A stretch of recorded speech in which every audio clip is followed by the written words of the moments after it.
I give kudos to Wolf. They're very confident. And we condemn any act of violence, whether it's here or whether it's in Mexico or anywhere in the world. Requiere a un entrenador muy capaz de hacer un jugador que vuelva a su potencial.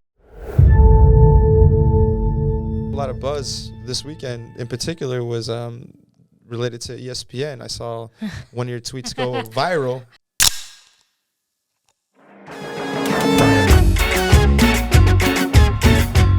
Esto es Otra, por favor.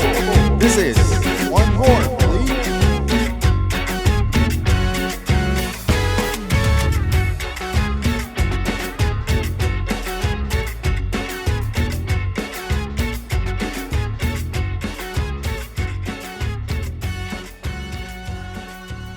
Hello and welcome to Otra, por favor. Otra, por favor. Episodio número 39. I almost said 38, but it's 39. ¿El pasado dijiste qué? It's 83. What are numbers anyway? I know, right? And I'm an accountant, so. We all know we just need to give you the spreadsheet. Yeah. Yeah, it's all about how you apply it and not what it is. First of all, how are you guys doing today? Doing good. Doing great, but I think we skipped a step. I think we need to introduce everyone. Okay, yes. Hey, that's why we have a professional. There we go. Yeah, she's teaching us. So, welcome to Otra, por favor. This is Richie. This is David. This is Jorge. Bienvenidos a Otra, por favor. Yo soy Michelle Sanchez. Yeah. And I think Coque had added a pretty cool note. Welcome back. Our friendly neighborhood football correspondent. Amazing. Michelle Sanchez. What a privilege and an honor to have you back on our platform. Otra, por favor, to discuss the beautiful game and everything that goes in it. Thank you. You made me feel like a superwoman. I read that line and I was like, oh. Una pregunta, ¿te quedas o te vas? Me quedo. Está. There we go. Actually, there's actually like after we're done here, I'm gonna ask you a question, and you're probably gonna like it. Okay. It goes. It's not. It rolls. It actually follows to what we had planned, and pretty much everybody's already down on board. So you're like the ones gonna plan it off, but everybody else said yeah. Okay. So, first of all, I want to say thank you guys for coming. Michelle, thank you for being here. Coque, David, I know this week has been crazy busy, or this month, and a lot of the times, we're working, we're in the middle of the week. Sometimes it's tough because on a Wednesday, especially, things can add out of nowhere, and you already have plans and like what to say or not to say like here. But at the end of the day, like no matter what you say, like it's always welcoming. And I just want to, appreciate you guys, and I'm grateful for the fact that y'all are here, recording an episode. And I know everything will always fall together when they fall apart. Nothing has fallen apart yet, but I think any plans we have in the future or we do, the fact that you guys are here, it means a lot because you're in a space where I'm glad because we're not just doing this, working together, we're actually also friends outside of this. So it's pretty cool to share these moments with the friends. Of course, man. The Otra, por favor family is strong. And I'm happy to be here too with everybody. And I can't wait to get into today's episode, man. Like, we have a lot to talk about. We're going to be talking about Austin FC versus Inter Miami, women in sports media. We got the wonderful, amazing Michelle Sanchez here to give us that perspective. Some world soccer highlights. And, of course, without mentioning, we have to talk about the tragic events that happened in the Liga MX with the Querétaro and Atlas game. Yeah, man, it's unfortunate.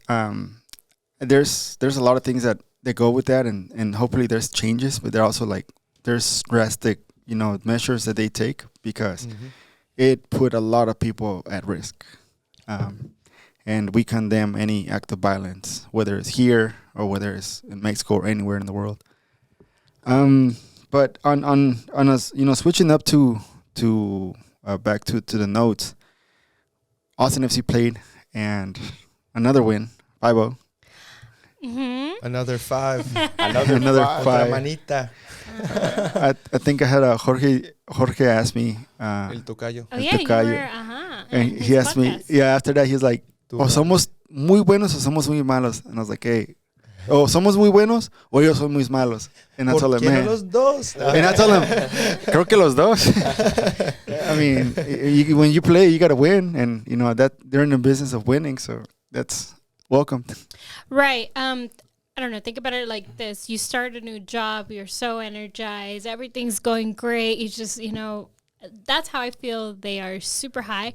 But me, after, that's how I started at where I'm at. And me, I'm just kidding. But then, you know, you start hitting road bumps. So I think that's kind of what Josh Wolf said without really saying it this week, that there's going to come a time where they don't score 5-0 or 5-2 or whatever. They win by 5 goals. So I think we can all dive into that, but I would love to hear from y'all as fans. Like, how do y'all feel? I mean, I think this team is hungry and very happy with what they've done so far. You know, I did see other people from other leagues, from other clubs in the league say, I can't believe Austin is like, they've won by so many goals, by 5, and Austin believes that they're good in this league. Like, it was kind of an insult to injury, right? Like, it's insult because, you know, I mean, I don't know. I thought that was a very strong message from the rest of the league. So I guess I want to hear y'all's takes. Dale. I mean, I feel like it's like I'm in a way with them because the games they look pretty controllable by Austin FC, both games. And obviously we're scoring 4 or 5 goals in the game. And I feel like, yes, it's good that they're scoring a lot. And yes, fans and everybody's getting used to scoring 5 goals. And like Josh Wolf said, we have to get in that mentality that there's going to be games that we might lose or we might not score anything, right? So it is good to feel happy, to celebrate that we're winning by 5 or 4 goals, but we also need to, you know, step a little bit back and kind of like think really, or maybe kind of look at the game other way. Like, what did we do good? Why did we score good? I mean, the other teams, not taking anything from them, they had a lot of errors, and that's how our goals came in, you know. So we got to pay attention to that as well. Definitely. I think we have to take into consideration last season how difficult it was to score and how quickly we've managed to score against the first 2 teams, Inter Miami and Cincinnati. And I think that we have to really treasure these moments because like you were alluding to, and Josh Wolf was alluding to, there's going to be speed bumps where we truly get tested and our character gets tested. And I think that's what sets the difference apart between a good team and a great team, because any good team can go and beat easier, less qualified opponents. But next week we got Portland, visiting Portland this weekend. So that's going to be a big test. But I am ecstatic to see the national recognition of Austin FC finally in like MLS portals and like just the overall national media. And this game, I actually watched it from home in Houston, and I watched it with my dad. And I think it was the first time he watched an entire MLS game. Wow! And it was fun. It was cool. He was like, wow. We bonded over it, and I think it very much convinced him that he's like, okay. We started looking at the schedule and started thinking about what games he wants to see. And, of course, he's like, quiero ver cuando venga el Chicharito. I'm like, all right, cool. And you were like, he's been here before. Ese va a ser el test para pasarte con También.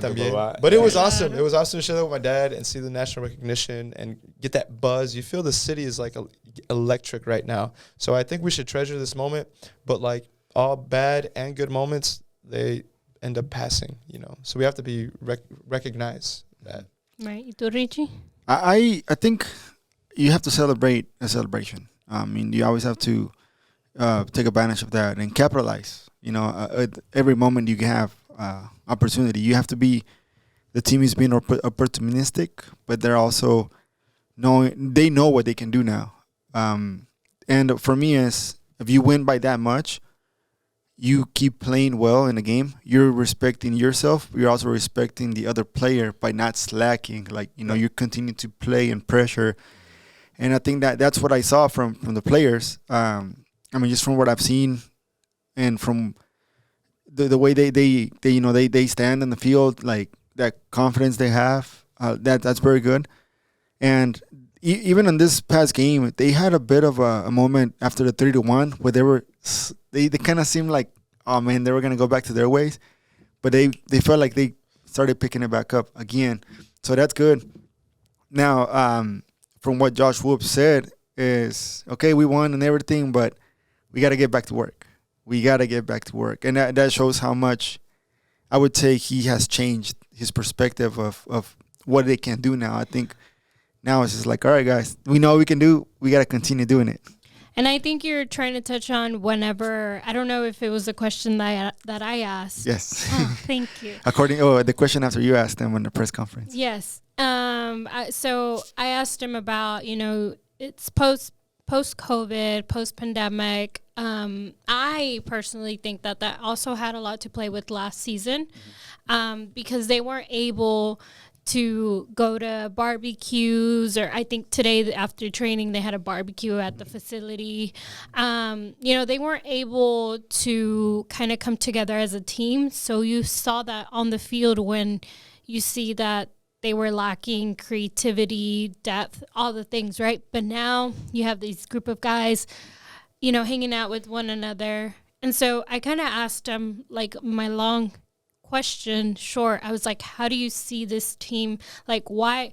Like, what's the difference between this and being post-pandemic?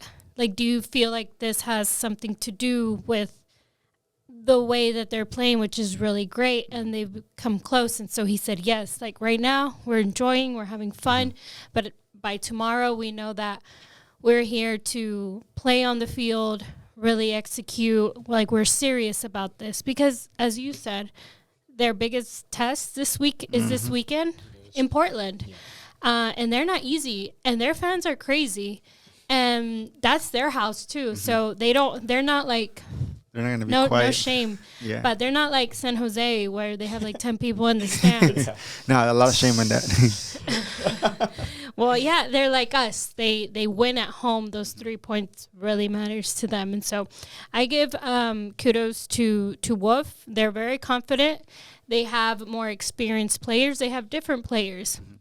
But as I was talking to y'all prior to coming on, I did see on social media that our captain, or the team's captain, Alex Ring, he's going, I think he just had a loss in his family. I don't know if he's going to go to a funeral in the coming days, but Wolf made it clear, like, that was his decision. He didn't say if he was going to travel with the team this weekend, but it could be one of those hiccups that we start talking about where, unfortunately, players will probably get hurt.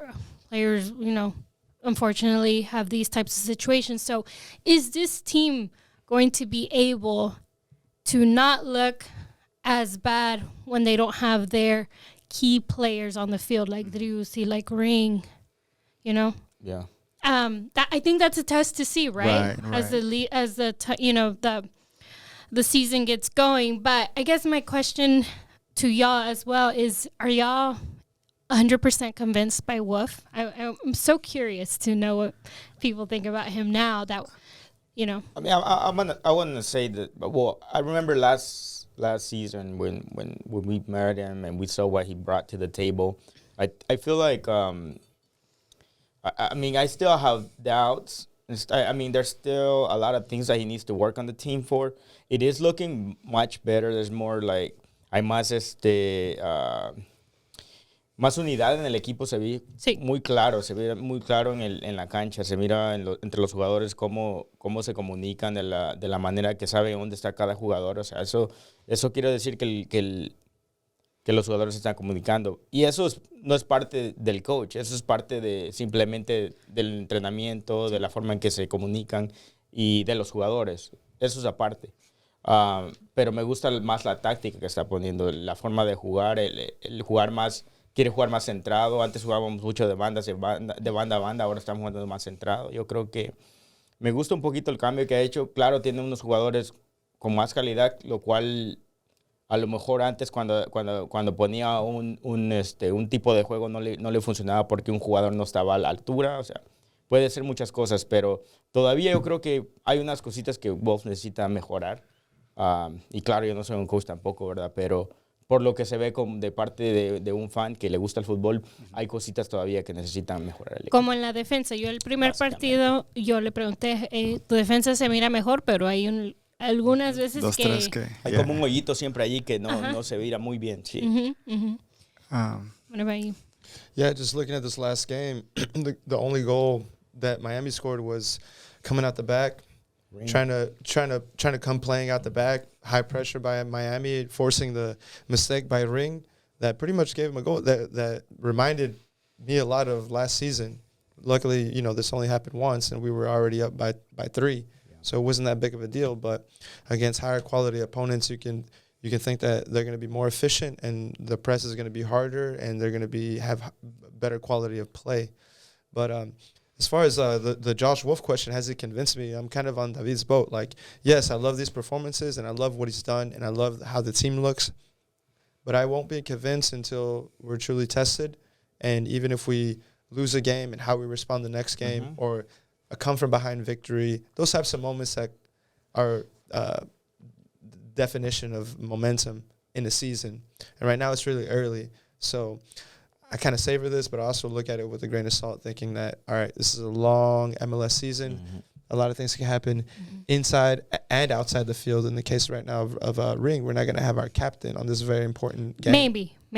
Potentially. But at the same time, I feel confident that we have way more depth than we had last season. Yeah. So we'll see. I agree. I'm not scared. I feel comfortable, but I can't wait for this game in Portland, man. It's going to be a big one. Yeah. Richie, if we lose this game?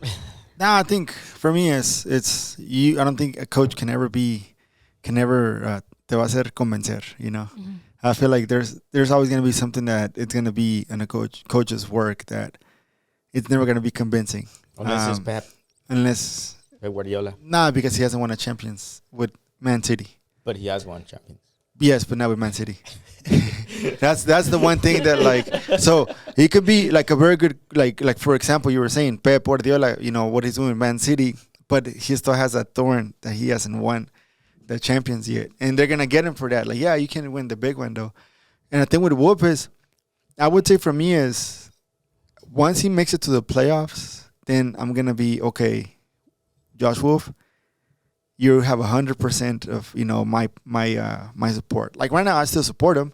I mean, I support him 100%, but now it's more like, okay, for sure, I'm gonna have your back no matter what. But I think it all goes with how he manages everything. Like he's managing these wins. What happens when he manages this lose, like the loss in the middle of the season, like once we get to August, and then after the season, how does he treat everyone around him, like not just the players but also the media. And at the end of the day, I think for him it's just it's a lot of work, but it for me it's making it to the playoffs. We're giving more of, okay, dude, like you created something, you're doing something good right now, and I would give him all the him and the players and everyone in the staff all the credit. And Javi, I'm pretty sure the players watched the documentary and they were pumped after that. But but I would say not until they make it to the playoffs. That's for me it's I mean, playoffs are bust. Playoffs are bust. It's a little bit premature to kind of say, oh yeah, he's better. 2 games in. Yeah, so we have to wait, I think, to kind of like give a full I feel like the media, the local media at least, has given these 2 wins a lot of the hype. Right. Well, yeah, it sells. I mean, it gets you to click. Not yeah. If you watch Telemundo, you know. Like you're gonna click on like Austin destroys Inter Miami. Austin destroys Cincinnati. Like, oh hell yeah, I want to click on that. But one thing I will say about Wolf and that I've liked what he's done with the team is giving the young players that vote of confidence. Kip Keller and Danny Pereira especially. Playing good, allowing them to start over more senior colleagues, more senior players. One thing that I was actually listening to the one part that the portion they talked about Austin FC and the MLS podcast, and they were saying, "Oh yeah, that little midfielder Danny Pereira," and he didn't do anything but defend. Lo menosprecian. Yeah, like he was behind Drusy and Ringa. He only did defending. I was like, I mean, that was his job. Oh, he did like, his job really good. That was like, you must not really know about soccer, but that was what he was called to do. Right. Defend behind Drusy and Ring. No, he was recovering balls too. I like that too, and I was like, man, and he was moving the ball. He was recovering balls, and he was putting some good passes. Yeah, very simple, very good passes forward. And I think we I think you said like typical, like guy here in the MLS that doesn't really know much, but he likes to talk shit. yeah. And I mean, it's easy to talk shit without depth. Yeah, there was no depth in that argument. Like, dude, actually, you don't know, like, and you really must not know what a number 5 is or what are they supposed to do, but he was doing that exact work that they told him to do. Contención, yeah. Right. Yeah. And what do y'all, I feel like I was maybe not yelling it from the bottom of my lungs, but I still feel like a lot of fans, Austin FC fans, still don't like Cecilio, but he's now this season playing where he was supposed to play from, right. Like last season, and I feel like the reason he's successful is because he's playing in the position, and he was put in a different position last season, and now you see what he really does. Yes, people don't like that he stays on the floor a lot. Okay, I get it. Yeah, but it's a part of who he is, and you know what? And it's part of the game too. Right. It happens everywhere. Yeah. So. Well, I think like with players, you need one of each. Like, you can't just have everyone to be nice. Like, you need a couple assholes in there. You need a player like Cecilio that likes to kill time whenever you're winning. Right. I mean, you have to, like, say you're pushing the ref to, get the one that, that attacked him or, did the foul to get him a yellow card. That's his game plan. Now, it's good when you're doing great. But when you're not doing great, I think a lot of, now that he's actually doing well, a lot of team people are like, okay, I see you. Mm-hmm. But if he was doing the same thing and them losing by 5, I'm pretty sure it would be a different story. Yeah. And I feel like that's probably something that Wolf probably changed. And then he took it, He probably felt like, oh, shit, I put him in the wrong position. He's not really doing what I want him to do. Right. Let me try where he's comfortable playing. So, and I feel like that might have been like a little change that Wolf kind of had in mind. And what's so great about these last 2 games is how everyone is eating, dude. Everyone. I mean, it's 5 and 5, 10 goals. A lot of people eat, right? But you got Cascante scoring headers, Komenich putting in. Which he did last season. He did last season. I think he scored 2. Yeah, he scored one. It was like good, and they took it out. Yeah. He's not the Borghetti, but yes, he is. I remember last season that we had the episode. You said something about Cascante that he wasn't like really putting that there. What do you think about right now? What do you think he's a little bit? Are you convinced? Yeah. No. Well, I remember clearly. I said that he didn't convince me, but that I thought he was a player to see. Didn't I say that? Mm-hmm. Yeah. I didn't like him in the beginning. Right. It's not that I don't like him. He seems like a really nice guy. He's really nice. Not to photographers. So handsome. You got the knee? So much drip. No, I think that's Ryusi, no? The drip. They both have drip. Really? I mean, he does dress nice, but I feel like Ryusi's so flashy. Yeah. Anyways, we can talk about that. That will be on another quality analysis over here. Do you like Gucci or Chanel? No, but he was one of the players that I thought, for me, possibly maybe lacked a little bit of confidence. Yes, he still does mistakes. I think I caught one or 2 in the last few games. I was like, dude, you just let him, pass you by because you lost that ball. But and I think he has gained that confidence, especially now that I think he's definitely like one of the most progressed, if you give him a category, right? But I was gonna ask you something when you were talking about Austin FC. But I was talking about eating. Going back, Driussi, he's eating. I mean, he's like he's eating the top chef material, man. He's like the chef, the cook, and he eats it. He does it all, man. Chamaco seguro. Hey, congratulations on your kid, by the way. Oh yeah. Congratulations on Baby Mark. Hopefully, Mark maybe one Drusi. day a U.S. men's national team player. He's an Austinite. He's an Austinite baby. now. Like me. But no, I mean, and mis respetos, Yeah. he Yeah. recognized the women in his life yesterday for Women's International Day, Dia de la Mujer. For sure. Like, he seems like such a nice dude. Like, he could be one of my favorite guys. Not just because, not on the field, but off the field, he seems like a good dude, right? But I mean, talking about eating, like, he just knows where to be at in the right time and scores you that goal. He reads the game beautifully. Like Yeah. he knows where to be. Yep. And the one thing is like he inspires his players to do the same. Yep. Yeah. I mean, They're all like positioning. They're all just Mhm. in the right spot most of the time. I mean, even I remember when he first got last season, when he started playing, like it was so different, you know. Yeah. He like pushed the team to a whole different level. He's playing on another level, Yeah. man. He's playing on And another level. I know he makes it look so simple. He makes it look so simple.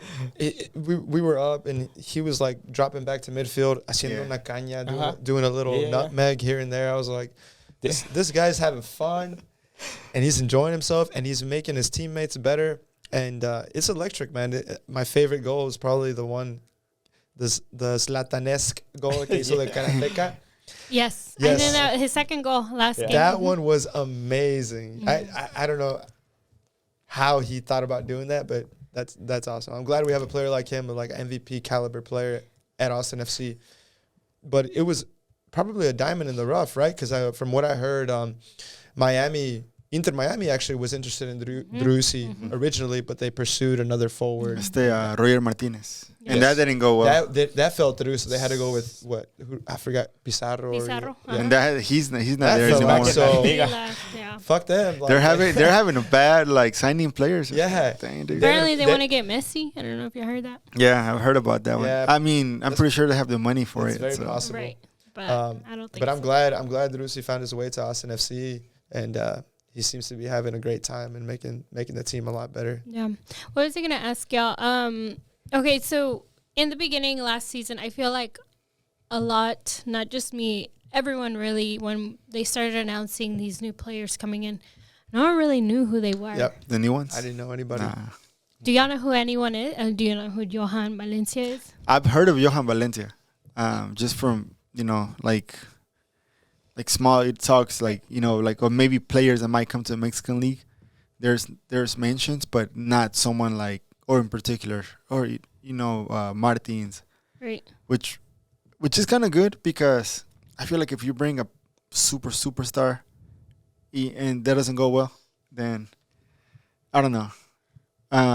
But I don't know what they write that like the scouting is like, okay, dude, like you really went in there and you really knew what you were looking for and or it was we could afford. Like I don't know. What do you think? Yeah, I mean, I talked to Claudio Reina, and I get the feeling that Wolf and Claudio Reina, they want to sign players that they can develop. They want to sign young players. And if you look at their history in New York, that's what they did, and it's no surprise. So I think that's why, as much as I respect every player, because I know being an object on the field is not easy, and just being seen as an object.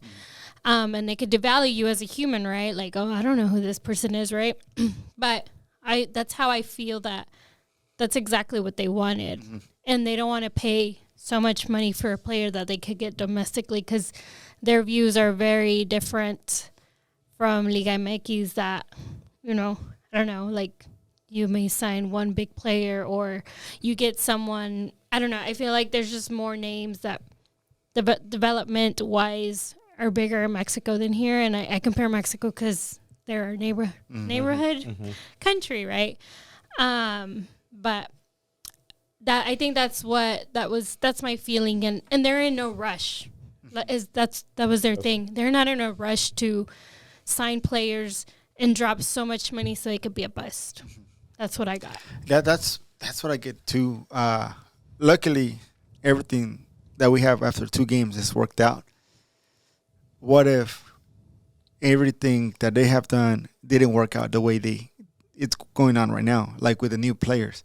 Right. Like how much like shit they we getting from everyone. If, for example, we lost 5-1 and 5-0 and got scored 10 goals, looking at the other side, it's a risky move because fans are always gonna want someone like they know, someone they've seen on TV before, someone that maybe worldwide.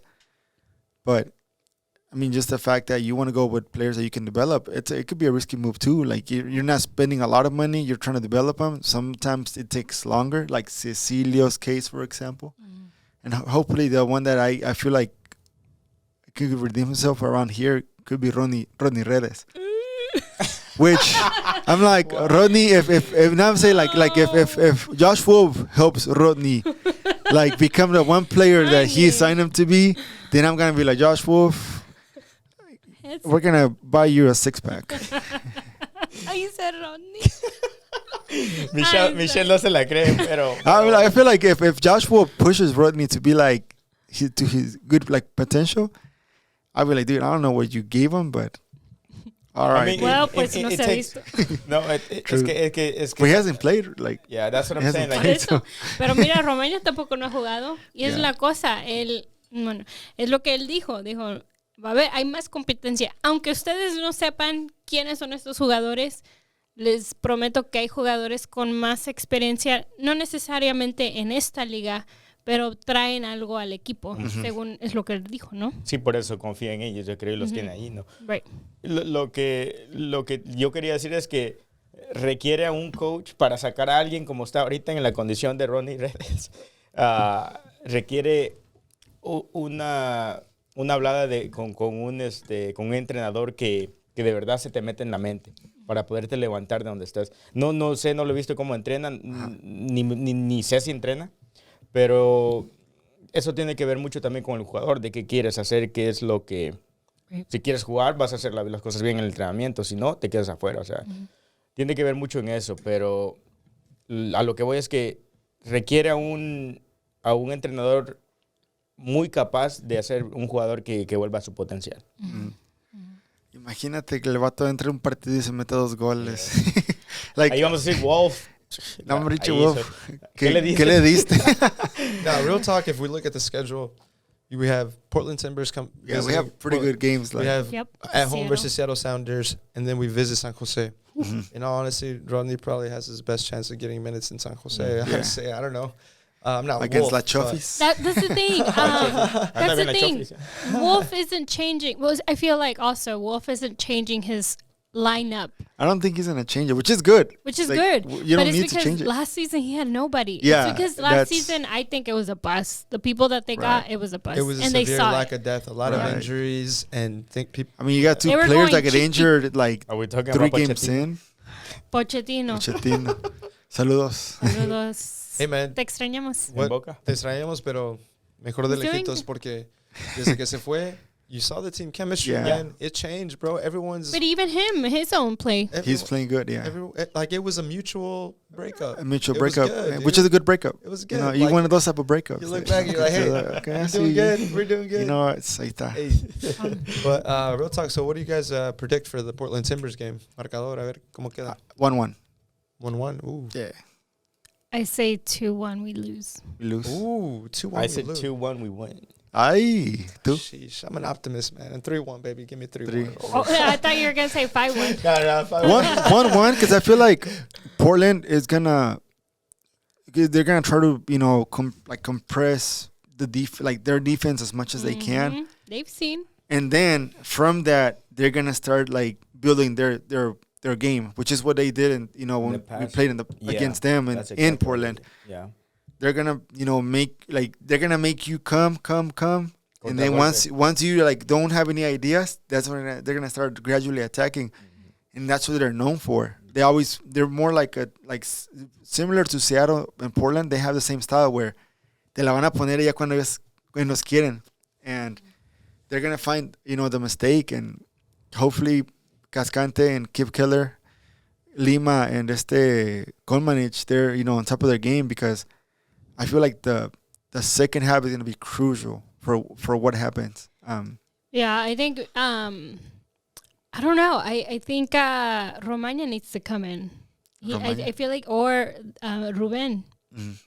But you Yeah, wanna I put- would trust Ruben over I Romagnoli. think so. Me Yeah. too. I mean, because we saw Romagna last I time think and he wasn't doing. He's having True. some. He's having some. She was issues. cramping. He's having some issues. I But- don't know what those are, but Well, now they were saying like one thing we can do is because of how Portland is, which I think would not be bad is in the midfield.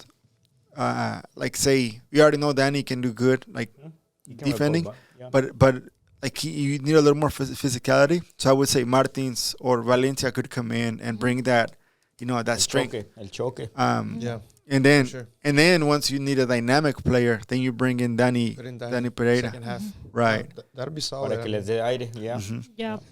And then like this will be a very good game for Digite too. Like especially just to body them, get them. Like I think they're gonna do is they're gonna try to get Irruti. They're gonna try to suffocate him up Yeah. top. And Irruti is very good at moving around, Mhm. The flaquito. but I feel like with Digite he's gonna like okay dude come at me. He's gonna bust that coque everywhere. Right.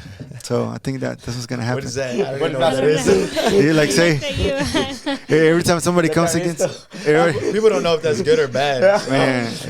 Nah, those, I'm trash. I'm trash. If you play against Coque, it's like you're hitting the wall. Wow. Hey, speaking of hitting a wall, Cascante hit a Cascante wall hit in a that wall. second goal. Yeah, dude. Cabecita. For those of you who didn't watch it, the set play with Golmanich feeding Cascante, beautiful. He had his big fat head on it. It was amazing. I think it was a big fat beautiful head, Cascante. Big fat beautiful. Rubio. He jumped over the advertising stands and he jumped into the crowd. I think Yeah. it was the first time that I saw a player celebrating with the fan base. But on his way there, he managed to run into our one and only Ricardo. Yeah, man. Ricky. A ver cómo estuvo con Ricky. Cuéntanos. I saw he almost slipped. I was like, oh my Yeah. God, he's going to injure him. So I'm like he scored right, and then I saw him score, and my goal is to take a picture of the people celebrating. So I saw him score. Like, all right, cool. I'm gonna turn around and take a picture of someone, but then I hear someone like slip, like like when metal slips on metal, or when cleat, you can always we hear like a cleat slip, and I hear a slip, and then I feel like someone butt me. And I was like, what the hell? But I was worried about the camera. Like, I didn't hit nobody or somebody didn't fall from the stands. Like, say, un vato se me dio un madrazo que se cayó. And then as I'm turning around, like, I turn around and it seemed like I'm about to punch somebody, but I was actually, like, trying to hold the camera so it won't, like, break. So I'm, like, That's guarding really- it. And I turn around and I see Cascante like this and Rigo holding him. Like, Rigo was actually walking by and Rigo's like, goal. And, like, you can see there's actually a picture where Rigo's like, goal. And he doesn't know Cascante's coming until he turns and he catches him. So, but by the time Cascante jumps over the LED sign, he slips, he hits me with his knee in my back, but he hit more like a wall. He hit the wall. All that hyperware training I've been doing, it paid off. The green wall. And then I saw him, and then I see him celebrating with the fans. So my reaction after I turn around, I have like from nobody to like 5 players right here, and then Cascantes with the fans. So I had a second to react. I'm like, and so I turn around and I see a ring. I'm like, I'm gonna go with the hug with the ring. So I waiting for the hug, and then after that, I'm like, okay, oh crap, the camera. So I put the camera out and Started started focusing. And snapping some shots. I took some pictures, and actually Yeah. there were some pretty good ones. Yeah. After that, One of my favorite shots is the one where I think Kip Keller's He's- hugging Cascante. yeah, he's helping Cascante get up. He's like, nah, you're gonna And break the yourself. way Kip Keller's looking at Cascante is like, I love you, man. So- I love you. It's like such a beautiful picture. It's like dude. the way you want it. Which Where can I see this picture? let me see if I can find Is it. there Otra, I por got you. favor? Yeah, yeah. Nah, No, he had it. He I was actually You gonna. haven't posted? He's I'm he's posting them he's later. holding on to it. I've been holding on to this. I can show you in like before anyone else. But actually, I got a picture of Pipita too. So that happened, and I go in and here it is. There it is. Yeah, the way he's looking at him is like, hey, get you someone who looks looks at like- you like Kip Keller looks at Cascante So right there. I have a question. Which moment is more like a lovey moment? Last year when Fagundes looked at Rigo and he looked at him, he was about to kiss him, or this one where Kip Keller's like, you know, about to carry I think Cascante? we're gonna have to leave it up to the Sí, audience. como que, Right. como que choca ahí mucho. No podemos elegir. No podemos It's elegir. those are pretty good. I actually thought the same thing when I saw that picture. I'm like, damn. But I would say like since Kip Keller and Cascante play in the same, you know, area, like there's good communication because There's all the absolutely- players are celebrating, and Kip Keller actually went and got his homeboy out of there, and Cascante's like you know, like when it's your birthday and it's already like 1:30 and you pop the bottle and you want to keep going, and you went from like almost, you know, I don't know. out of nowhere. example. Someone like say for example, David on your birthday. Not this past birthday, but actually that did happen. So like say for example, you know, like out of nowhere, David after 3 beers, he's like in a pole dancing. That was what? Yeah, and that was Cascante. Cascante looked like he just got out of the pole, and he was like, "Hey guys," Yeah. his eyes were like so like he was so happy. Total euphoria. Total euphoria because after he scored, like he didn't know where to go. Yeah. But he saw the people and he's like, I'm going there. Yeah. So, but he actually he reached out to me. He's like, hey man, that was you. And like, yeah. He's like, oh, I'm sorry. He's telling me that he saw a lady that had the camera. He was trying to avoid her, so he jumped over the fence, and then he slipped, and that's when he ended up getting me. And I told him, boy, I'm glad you didn't get injured. He's like, man, I appreciate it because like me hitting you actually helped me not get Stop injured, me. or Stop. you know, Yeah. like hurt like Rigo, because Rigo would have been. imagine that you know that knee just going, and Rigo weighs 100 pounds. Yeah. And I would have. We're gonna have to get him on the pod, man. We're gonna have I to know, get him on the right? pod. But Cascante, if you're listening. it's so awesome that you and Michelle, y'all have such cool experiences, in the media and working in the stadium, especially during home games. And I wanted to take a moment to open it up to Michelle, and if you can help us understand like what goes into that experience and what are the things you see day in and day out when you go to a home game, for example. Yeah, I was actually wanting to do a TikTok about this. Ooh. A Stop. day in the Yeah. That'd be pretty call cool. A day in me, walk in my shoes.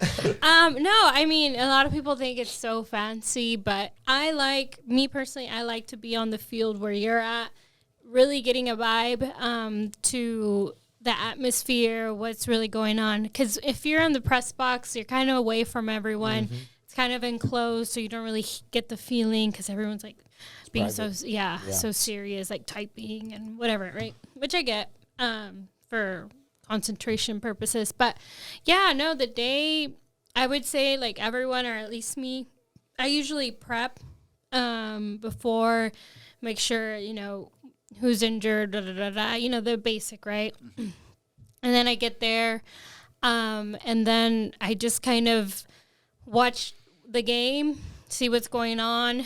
Obviously, if you scored, you kind of write the times when, who's going in for who got a yellow, blah, blah, blah. The logistics of the game. And then after that, we go down to I don't know if you are familiar with the Lexus Club. Mm-hmm. So under the Lexus Club, there's the press conference room where we kind of sit down. And now this season, we're able to do one-on-one interviews with the coach and a player after the game. They don't really tell us who the player is until you get there. So it's like, you got to prepare for any type of thing that can happen. Right, because the coach, you obviously know that you're going to get. Mm-hmm. And then, it's like in elementary. They're like, okay, who wants to go first? Like, you kind of raise your hand. That's and awesome. see.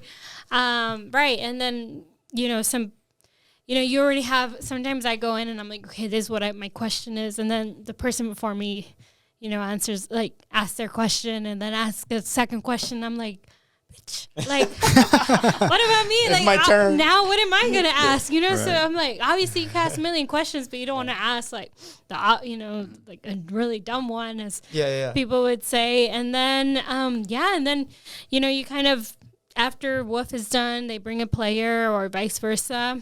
And then after that, I just kind of take my mental notes or I write them on the phone and kind of see what quotes I want to use for my newscast, for my social media. And then I just, clip them and put them on social media, put them on my newscast. And it's really kind of like the day of. And it's a long day. I love to enjoy a soccer game.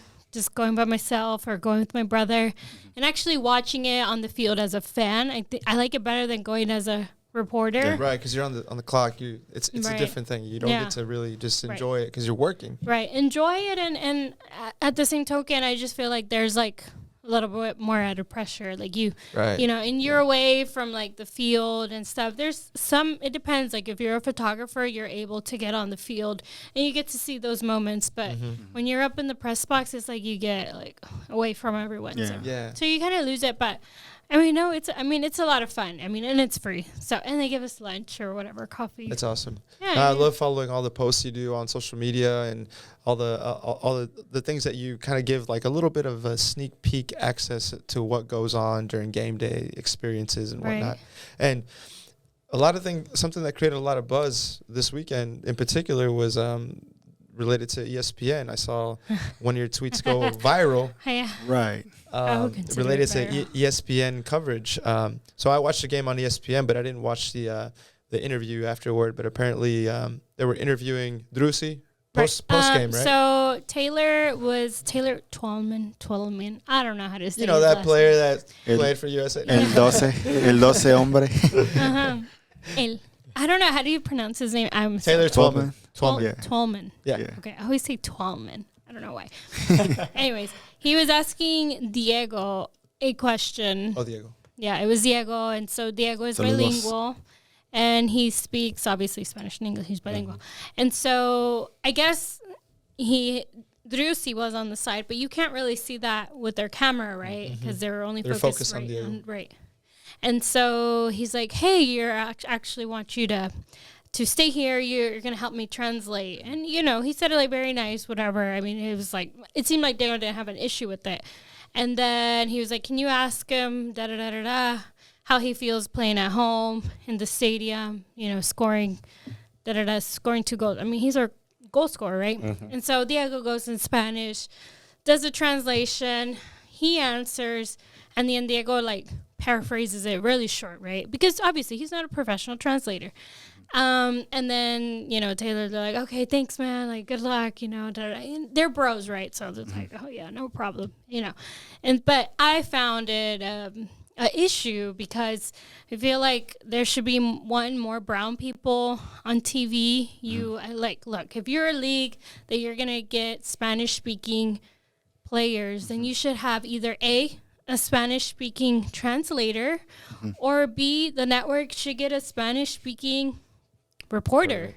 And so, yeah, I was frustrated when I saw that because I'm like, hey, like, they're here. You just got to look. Like, Taylor doesn't have to do it all. And on their side, on ESPN, I don't know if y'all saw, but one of his colleagues were praising him. He's like, "Good job, Taylor. Like, you hustled down there on the field. Really." Which is what he did, right? But it's like... Right, but I hustled 24/7. Right.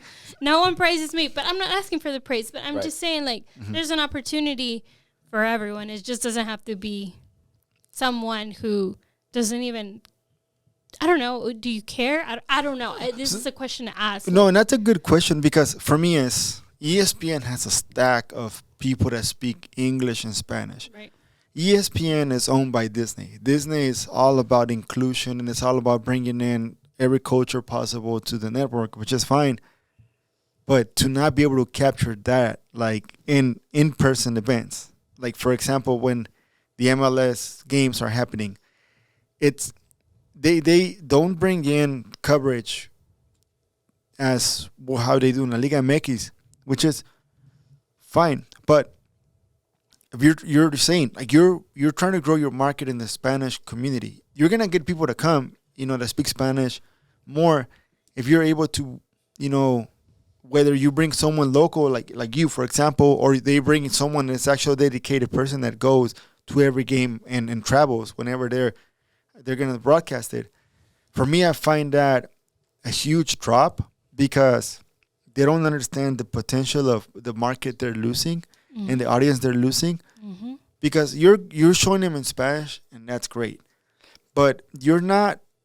Now, two things: they're broadcasting in Spanish. The person, you know, that's doing the broadcasting, they're gonna do the best they can on the mic.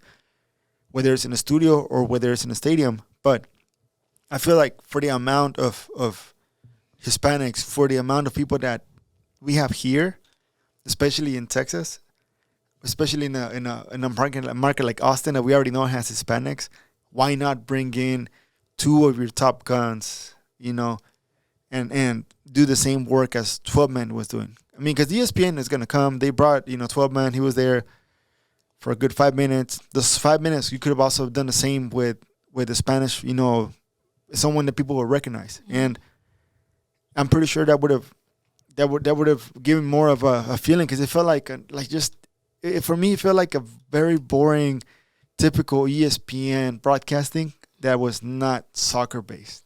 Yeah. Like, it just felt like they're about to cover another, like a golf walk, like a golf, or a golf tournament or a tennis tournament, which it's fine for that audience, but for our audience, you need more, Right. And they missed huge in that. And if you want to grow within the Hispanic community, you have to bring in your top guns, or at least someone dedicated, or reach out to someone local. Like, hey, you know what? We have this opportunity. Who wants to jump in? Because I'm pretty sure you would have loved to. I would have been do right it. there front and center. I would have been there at 10 a.m. ready. Right. So I think they either that, or either the teams are the ones like, hey, if you're gonna come in and broadcast and you buy the rights of this game, Right. this is our requirements. Right. The team dropped the ball on there too, and they should Right. take accountability. And I don't really see that. I think they only have one bilingual person there. I mean, I love them, but they're ran by white men. Right. So Typical. right. Yeah. You have your white man, and here's the thing: ESPN did broadcast the game in Spanish, ESPN Deportes, but they did it out in the studio. Why couldn't they bring Herculez Gomez over here? Exactly. Herculez Gomez did a great job. I watched Exactly. his broadcasting. And I was watching it a little bit, but then I tuned into the English just to see, right? Right. But I was hearing Herculez Gomez, but I was like, wait, why didn't they bring ESPN Deportes? I mean, they're both ESPN. Why couldn't they pay his ticket? For sure. And I'm sure he probably would have been like, We would have been right there. right there on the field instead of Taylor, and he could have. He's able to talk two languages, right? Yeah, and people know Herculez Gomez on the American side, and on the English and on the Spanish side. Yeah. And he does very well, very good job at doing both. So I just think this is where, if we keep getting those access, we keep putting it in their minds, because they did do some changes starting this year, like having, more Mexican music there, and, doing, the new announcer now speaks English and Spanish. You're talking about the team. team. The team. So they're hearing the voices of our people, and we just gotta continue to push them. Like, hey, dude, this is the next thing. And I'm pretty sure it's not gonna be perfect, but at least try. Try. Not just whenever La Selección comes, you're gonna have Yeah, we need to get included for sure. Yeah. And like Michelle was saying, you have a lot of good people of color, Latinos, putting in great work behind the scenes and on the ground. In Michelle's case, and they're not getting that platform, that recognition. It's a true shame. And that moment like this that happened with ESPN and Taylor Twellman it just kind of shines a light on something that we all know. right. That these major organizations ran by white men, a lot of times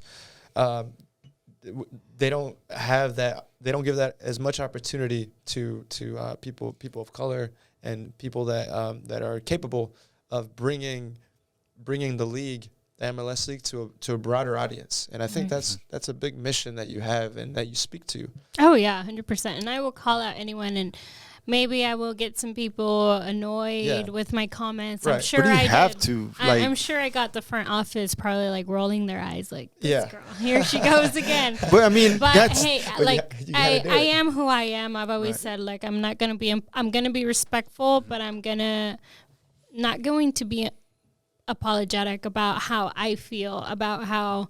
But I also am not gonna play the victim. But I've put in the work, and there's just been so many conversations, not only with the team, with other places where it's like, yes, this is gonna happen, and then last minute it's like they go ghost. yeah. And so I know I'm not the only one, but hey, look, I'm going to call out people That's good. I'm going to keep them accountable, right? And Right. let me tell you something about that, Michelle. You keeping people accountable, raising your hands, raising your voice, pushing your message, even though a lot of things are a lot of forces try to kind of shut you or move you to a certain way, just speaks to the example that you have as a woman, doing great things and doing bold things. And I think we have to recognize it was International Women's Day yesterday, and the guests that we've had here on this platform, you included, you especially, y'all have a boldness and just like a courageousness that I would say is very inspiring, and that you have a really, really great story. So we're happy to have you on the podcast and speaking about that. Yeah, thank you. I mean, look, I said it, and sometimes I go get into my head, and I'm like, look, okay, you want to do what you want, but you also don't want to be a victim. So sometimes I tell myself, like, don't be a victim, because don't let people think that you feel sorry for yourself, because I don't. But and I don't want to play the victim, but I just sometimes. But I mean, it's so you voicing your thoughts. It is not because you're trying to get a trend or a follow. It's because you know that when that opportunity comes, you're gonna deliver. Right. Like it's not just gonna be like, oh, she's talking, but then you come and then it's gonna be like, oh, what do I say? Like, you're not gonna know how to react in front of a microphone or in front of an article. No, you already know what to do. Right. That's why you're saying it. And I think it's, like, we commend you for that, because I'm pretty sure one day they're gonna have to notice, like, yeah, we should have done this a long time ago. And I'm sure that's gonna happen. And I mean, if we're truly blunt, just speaking as a dude, a lot of cases, men just have to be kind of capable of doing something. But on a woman's side, they have to be not only capable, but like able to deliver like 1,000%, just to get that same seat at the table. Right. And that's something that I think us as guys, we got to talk about and recognize and speak up and be more advocate of and actually act on it, because I know a lot of people, guys, that are like, yeah, we support women, we support men. But where's the action, right? Right. And I don't think he would mind me, but I was talking to the president of Austin FC, and I was like, hey, congrats, because we all saw the broadcast, right? And I'm like, congrats, it looks so good. And he's like, thank you. And I was like, but where are the women?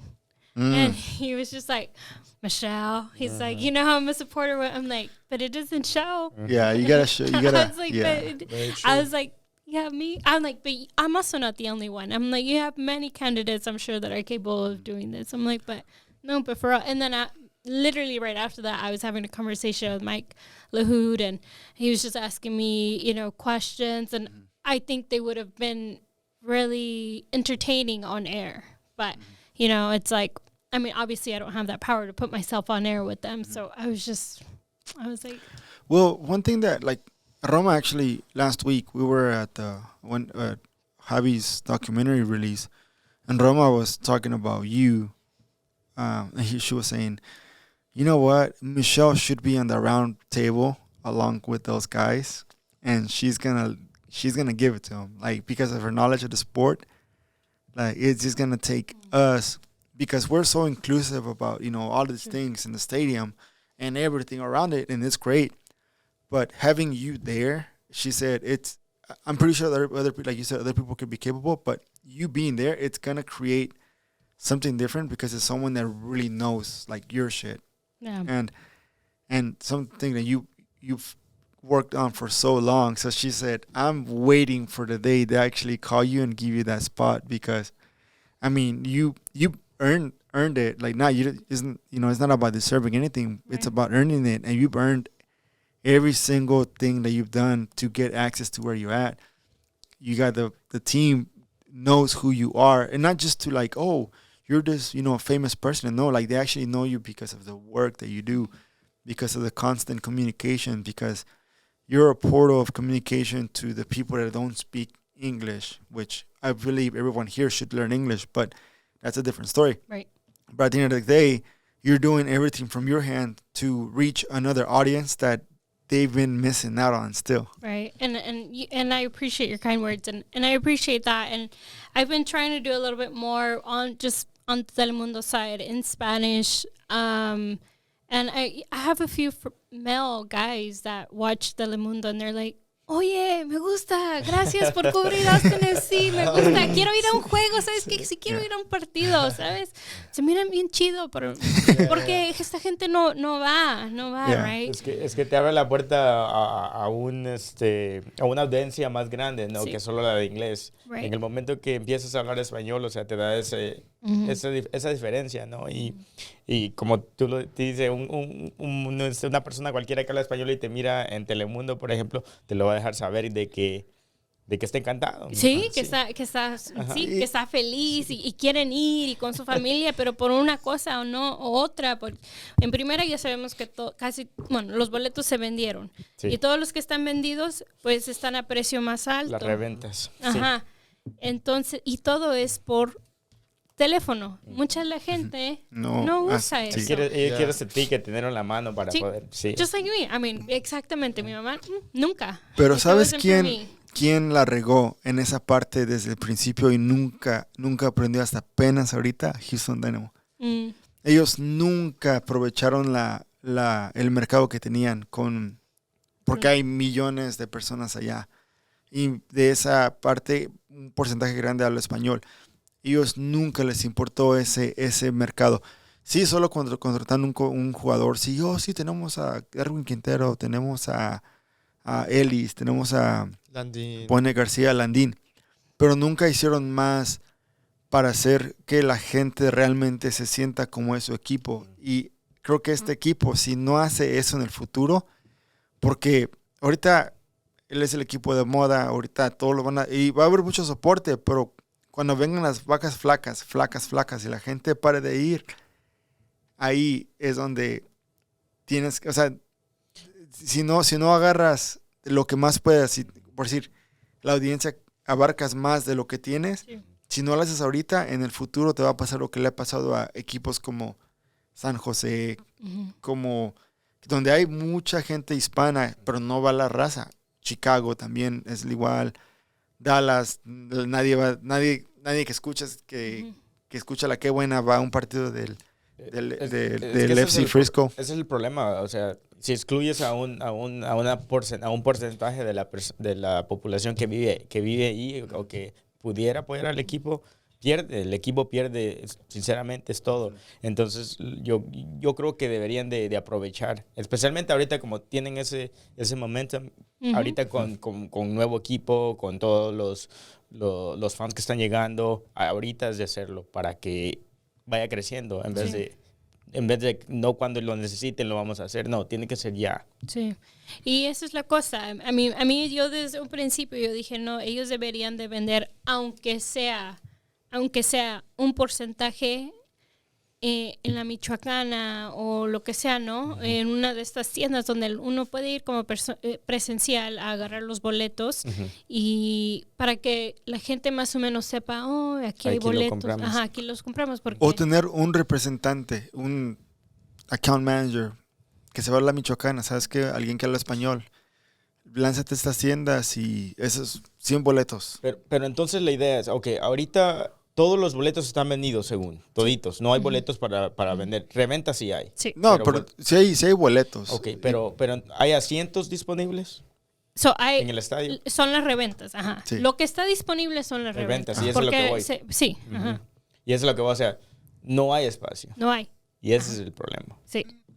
Y Exactamente. por eso Pero ¿por qué no pueden tener, aunque sea tener un booth ahí de las reventas? Pero obviamente estos miembros ya compraron estos boletos, entonces ellos quieren hacer la feria. El fin del día es todo de la feria. Sí. Y eso es lo más feo. Y porque digo yo. A la gente con la que trabajaba yo antes, los cocineros, ¿vas a ir al equipo? Pues sí, pero ¿cómo los compras? Pues sí, Les no enseñas. saben. Le digo, pues aquí No está. están informados. Bueno, como por ejemplo, yo soy productora de noticias en español. Yo los pongo ahí, aquí es donde se venden. www.cgeek.com www.austinfc. Pero la gente no va a ir. No va. No va a ir. Ya está el día de, oh. Le ay, puedes poner hasta el barcode y te Sí, aseguro sí, que sí. no lo van a hacer. no lo van a hacer. Ajá. Right. No les- Creo que es un Exacto. poco de los dos también, ok, también. Sí, y también es como que raza, si quieren ir, pues hay que Pues sí. ponerse las pilas. O sea, tampoco Right. si Mahoma no va a la montaña, si la montaña no va a Mahoma, Mahoma tiene que ir a la montaña. Sí, pero a lo mejor también puede ser lo que está diciendo, si no los incluyes. Por eso digo, o sea, esto. tienes que hacer lo que de tu parte tienes que hacerlo para que la gente sea incluida. Ujú. Como dices tú, ¿sabes qué? Apartas un porcentaje de boletos, ni 100 boletos, y llévate un account manager y que tenga el código que es solamente él, con ese código la gente lo puede comprar ahí. Es la única manera la gente se va a sentir identificada. Correcto. Hay muchas cosas que tienen que cambiar y creo yo que, Michelle, you gotta be on the round table. Ojalá un día y bueno, y si no pasa, pues me voy a otro equipo. Hi, and thank you for listening to another episode of Otra, por favor. Episode 40 will be released next week as we continue the conversation with Michelle regarding women in soccer, the incident in Querétaro, and many other subjects. Stay tuned, watch, share, and like our channels in various platforms, and have a great day.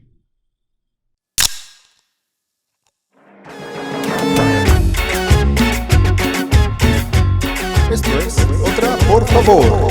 This is one more.